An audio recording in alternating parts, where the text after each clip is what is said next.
Hi there. I want to talk today about mystical moments. And if any of you guys want to share your mystical moments, I would love to hear them. So maybe make your own video and post it, or write a comment or something like that. Yeah, I'd love to hear about all the different ones and all the similar ones. It would be really cool. And I also wanted to make a note that I've been watching some of my own videos, and I noticed that I look kind of tired and sounded kind of tired in a lot of them. And I just wanted to make a note that that I'm making all these pretty late at night, because that's the only time I really have to do that. So back to the mystical moments. My first one, I was 15, and me and my brother and my best friend, we took mushrooms and we went downtown. We had our mushroom trip. After our mushroom trip was over, we weren't high anymore, and we had to come home. It was like probably 1 in the morning or so, and we had to walk through the trail in the forest behind my parents' house. It's probably about 7 minutes or so, 7-minute walk through the forest, and we were probably about 2 minutes into the walk when, oh yeah, I guess I'll mention too, we had to walk a really narrow path, so we were one by one kind of thing. And I was in the front, and then my friend was behind me, and then was my brother, and we were all holding hands, and because we were scared and stuff. So all of a sudden we hear these animals running up from behind. It sounded like running animals, you know, and couldn't really tell how many, but we looked behind us. We couldn't see anything, but it sounded like it was getting closer, and it was getting closer and closer, and then it was like right on top of us. So we were like, what the hell, like, where are these animals? You know, we can hear it. And so like when it sounded like they were just like, you know, right on top of us, we actually, two of them, I don't know how many there were, but it felt like two of them. One ran in between me and my friend, you know, knocking our hands apart, and then another one on the other side of me, and they both kind of pushed me forward, and yeah, pushed me forward a few steps, and then we could hear them running off. And also when they were like, when they ran through, me and my friend, and the other one too, like when they sounded like they were right on top of us, I looked down and I could see the undergrowth like being pushed down, but we couldn't see anything. Like we couldn't see. It was just like nothing. Unseen creatures. Yeah, it was pretty wild. And then also a couple months later, two of my friends were walking through that forest at night as well, and experienced something very similar to that. And I think that's pretty cool. I think there's like forest spirits out there or something like that. And yeah, I guess maybe at night they choose to, I don't know, maybe we're closer to the Milky Way galaxy at night, and the veil is lifted a little bit more, so we can experience more of their dimension or something.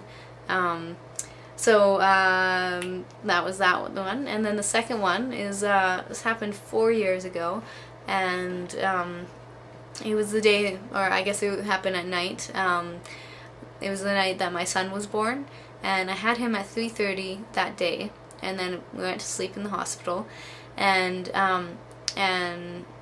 he came to me in my dream, and we were talking, just conversing, like, you know, just having a pleasant conversation, and I was like, wow, this is awesome, like, this is really great. And then my mind started working, and I'm like, wait a minute, I just had you. I can't be talking like this with you.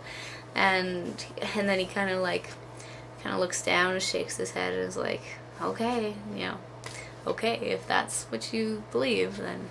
And then he leaves my dream. So yeah, that was you know, that it was disappointing that I let my mind get in the way of something that could have been really, really cool. But that experience, for what it was really cool. And yeah, maybe he'll come back sometime, because my mind is definitely a lot more open now. I believe anything is possible, and I definitely believe that is possible. I think that he is a soul traveler. I think he has the ability to soul travel. I think we all have inherent like spiritual and psychic abilities, and I think that one of his abilities is soul traveling. Also, I believe that because of that dream, and also when he was growing up, he always he had like night terrors and stuff, and the when I was researching soul traveling, it seems like it's very, very common for the person to wake up and they can't move their body, and it freaks them out. You know, really, it's really scary and stuff like that. And I remember a lot of times when he would just be a baby, like I don't know, like one or so. I remember, and he would wake up screaming, and he was stiff as a board. Like he was stiff. You know, you had to really work to wake him up and really shock him and out of it and stuff like that. Or yeah, sometimes you need to shock him out of it because he wasn't really like there. It kind of seems like, you know. So anyway, you know, I do think he's a soul traveler, and I would like to help him, you know, get over that fear of that. Yeah, he's only 4, but and he doesn't really have much night terrors anymore, but yeah, I'd like to help him in any way I can. Okay, kind of getting off topic, so I'll get back on track. Number 3 is I call this one the comforting moment, because it was really comforting. So it was the morning, and it was autumn, and I was feeling really, really down, like really lonely and stuff like that. Like it had been like 9 months since me and my ex had separated, and I was, you know, single mom with 3 kids and stuff. Well, I still am a single mom with 3 kids, but at this point it was like, you know, the loneliness sets in at that. I think at that 8-9 month mark it really sets in and stuff. So I was feeling really lonely and really down and stuff like that.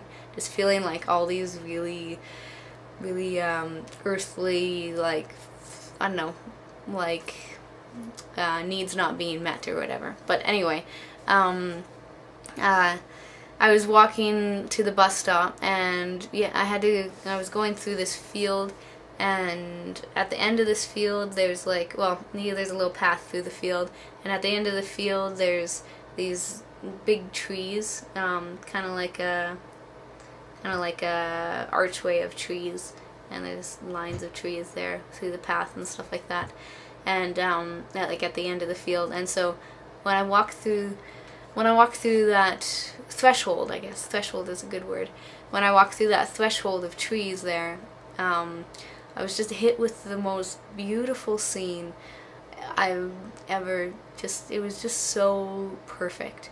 Just everything felt like it was just perfectly placed. Like, just, it was absolutely, yeah, it was absolutely perfect. Like, there was like a whole blanket of beautifully golden yellow leaves on the ground. It was like all the trees there just dropped all their leaves the night before, and they all got just a perfect coat of dew on all of them, and the sun just broke out of the clouds and hit all the little dewdrops on all the leaves, and the smell was just that really rich, beautiful autumn smell, like this like the essence of autumn, and it was just, yeah, like the air was cool but the sun was warm. It was just beautiful, and not even just the physical sense of it, this I guess spiritual sense of it as well, because I at that moment I felt like my soul had transcended space and time, and I felt like I was here in this body, but then I also had constructed this whole moment to comfort myself in my physical form. So I felt like me as a soul had come, I guess, and constructed, like, manifested this whole moment, so me, Nikki, in the physical form would be comforted. Yeah, and I feel like that I feel like that scene, that moment was like an essence of my soul. It was just beautiful. Yeah, it was absolutely beautiful. It was one of my favorite ones. So the next one is when my ex, her grandma, I guess my grandmother-in-law, when my grandmother-in-law was really, really sick. She died 2 years ago, but right before she died, she was really sick and she was in the hospital. But before I even knew she was sick, it was like 2 days before my ex phoned me and told me that. Well, I guess 2 nights, because it was in a dream as well. I had this dream of me and her, and we were sitting in her old car, and my kids were running around the car in the outside, laughing and stuff like that. She was in the driver's seat and I was in the passenger seat, and I was trying to convey my love and gratitude for her, because she helped so much, and she's just a phenomenal, amazing, loving woman. And I just really was trying to convey this to her, and I was stumbling over my words because there was just no words to tell her how I felt about her. And then she goes like this with her hand. You guys can't see.